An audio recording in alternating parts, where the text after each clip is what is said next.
You think the divine is something to reach, a distant reality waiting for discovery. You believe prayer, knowledge, and discipline are the means to climb closer. But Shams al-Tabrez questioned this direction entirely.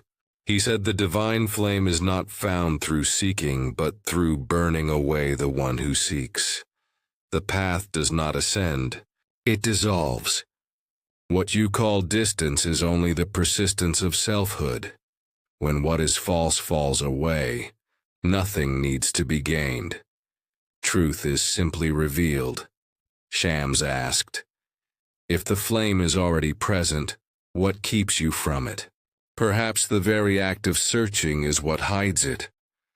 The fire of the divine does not appear when you find it, but when you no longer resist being consumed. Shams al-Tabrez lived in the 13th century, a mystic known more for his impact than his presence. His meeting with Rumi redefined spiritual history, turning knowledge into transformation. Shams was not a scholar of form. He was a destroyer of illusion. His words cut through doctrine, teaching that truth does not need defense, only directness. He spoke of three keys: humility, love, and annihilation. Each removes a layer of the self that obscures reality. His teaching was not method, but disruption. He did not offer belief, he offered fire, a force that refines understanding. Until only clarity remains, you assume the divine responds to achievement, that realization is earned through effort and worth. Yet Shams began with humility. He said the first key is to know that you cannot reach what you already are. Humility is not a gesture of lowliness. It is accuracy.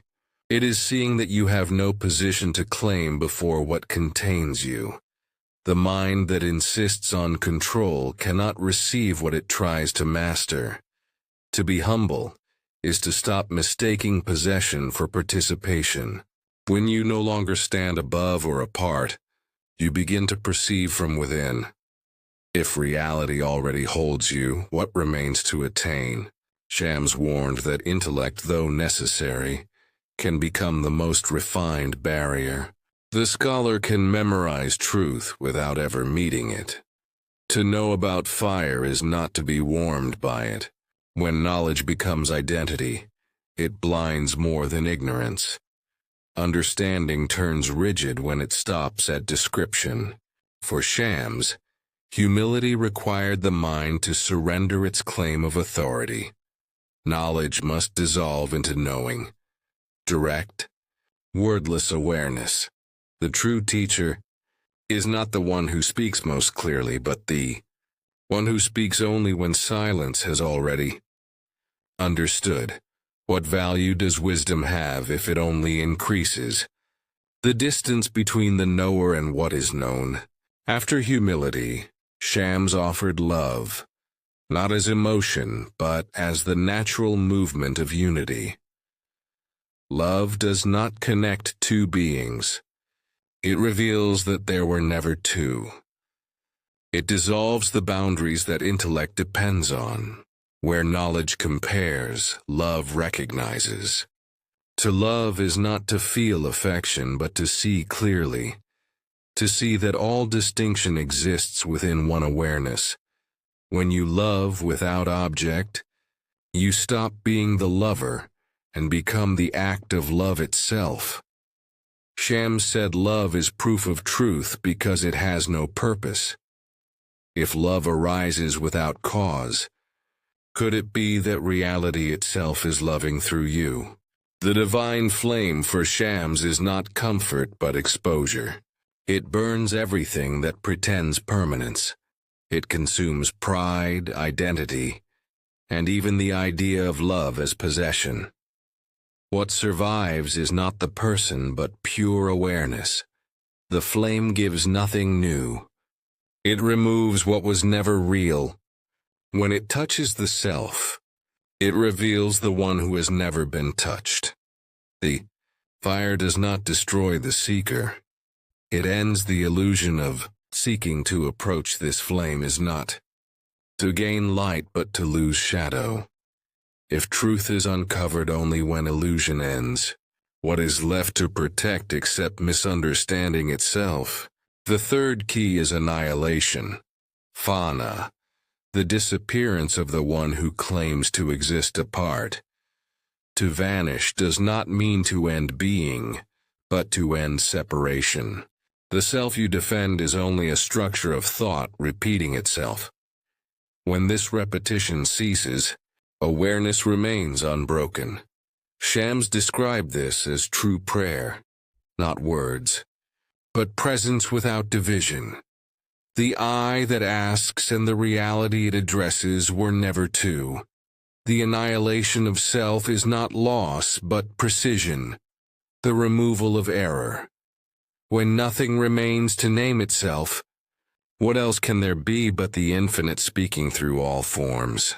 Shams taught that reflection itself can be fire. To question without defense is to begin burning. Inquiry that seeks no conclusion destroys illusion. When you look inward without assumption, the mind discovers its own groundlessness. Every thought dissolves under attention, until only awareness remains. This is not meditation in method, but awareness realizing itself. The one who observes cannot be found, only the observing itself. Shams said, "The fire of thought purifies when it stops serving identity. If awareness has no owner, who then is the seeker, and who is the sought? Could it be that the observer and the observed are the same act of being? Union, for Shams, does not erase the world but redefines it. The many remain, but their root is one. Difference does not deny unity, it expresses it. When the mind no longer insists on duality, diversity becomes harmony. The seeker who vanishes does not enter another realm. He recognizes that this one was never apart. Unity does not merge beings into sameness. It reveals that all are motions of a single awareness. The mystic does not reject form.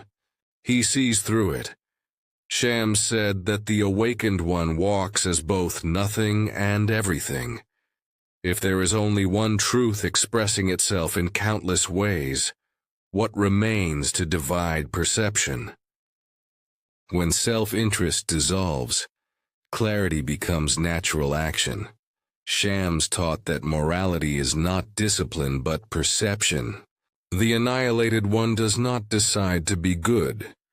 Goodness occurs through him because no self obstructs the flow of reality. Compassion arises not as virtue, but as recognition, the seeing of oneself in all. There is no moral effort in unity, only alignment. To act from self is calculation. To act from truth is balance. When ownership ends, participation begins. The one who burns in the flame cannot judge, because there is no separate position left to defend. What is ethics without opposition, except the simplicity of awareness being itself? You began by imagining the divine as something to reach, a flame far away waiting for devotion to ascend. Shams al-Tabrez revealed that this very effort is the distance. The flame cannot be found because it was never hidden. The three keys, humility, love, and annihilation, are not methods of attainment, but dissolutions of illusion. Each burns away what separates awareness from itself. The poor in self become infinite in being.